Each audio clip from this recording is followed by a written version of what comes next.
Hey guys, Jason here for TheChartGuys taking a look at silver. This is an absolutely beautiful day for education and highlighting key changes and teaching people how to find and identify trend changes and what that can mean for your overall price action. So taking a look at silver, yesterday's video, we set up our range. We're still inside that range, which means what? We go to smaller time frames to take a look at what's going on. So we can see that on our 4-hour chart, we've set a new lower high. We've also set a new lower low. So the overall trend is changing in favor of the bears. This is not a lot to go on. We want to know what happened inside here that was our signal for a short entry, or at least that we weren't going to break 1663.1.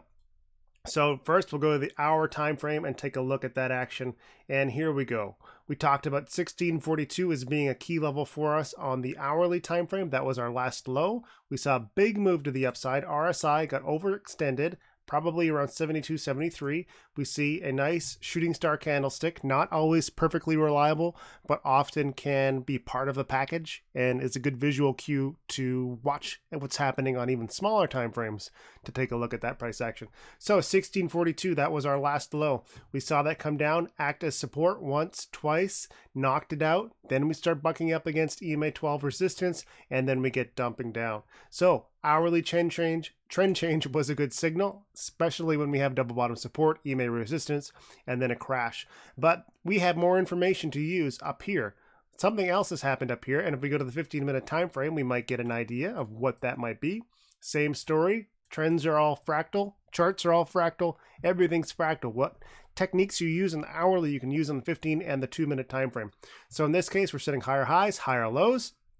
There's our new higher low, 1652, but you know what? We didn't set a new higher high. We pulled back from 1655, and as soon as we lose 1652, that's when things start to go south. We set a new lower low, and then we get a little bit of a panic. We drop bear flag, consolidation. Now we're grinding EMA 1226. Let's see if it works on the 5-minute time frame as well. Let's get up here. We're setting higher highs, higher lows. 1654. Let's go plug right into that. We come up, we break that, we get big volatility, then we see that trend change, and then we get double top resistance over here at 1655.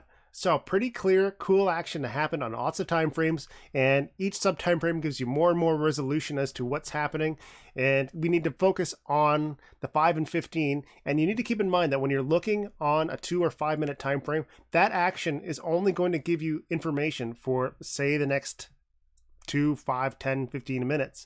It's not a long-term forecast. You're not going to look at this double top and loss of 1654 and be able to predict all of this crazy action. That's just nonsense. What we're doing is we're using information on short-term time frames to make short-term decisions that carry over into the 15-minute, into the hourly, and we're looking for these trend changes to keep continuing to hit the higher time frames to back up our theory and our price action and the choices that we've made based on these guys over here.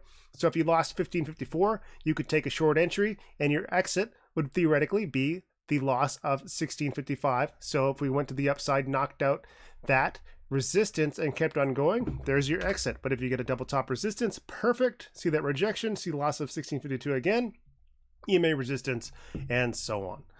So cool stuff. I really like watching trend changes, and they're incredibly useful, but let's figure out what we're going to do next, because this video is going to be too long if I just keep talking. Where are we here? Where's that hourly action? So here we go. Hourly dump probably got into oversold territory, just barely. We're seeing that bounce, and now we're seeing the presentation of a potential EQ. So not a lot of clarity on the hourly time frame. So what do? We go to the 15, see what's going on there. And still, that's not a very, very good EQ, but we do have a couple of key levels that we can watch.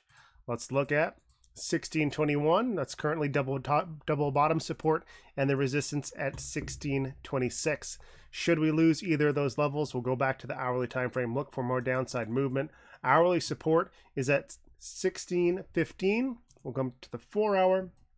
Next 4-hour support is 16 psychological. Below that, we don't have anything until we go on the daily time frame, and maybe a little bit on the flush down here. No, that's just 16 psychological. Look how much of a gap we've got. At that point, you start playing new trends, you start playing new price discovery. So we need to see what's going to happen on the hourly time frame as we consolidate after this first major drop. It's all about 1653. and whether or not the bulls can turn things around here. So that's it for today. I hope you enjoyed it. I hope it was useful. If you like this stuff, check out ChartGuys.com. This is what we do all the time. If you want to learn how to do it, I'd love to teach you, and I'd love to be alongside you as you learn by yourself if you want to learn by yourself.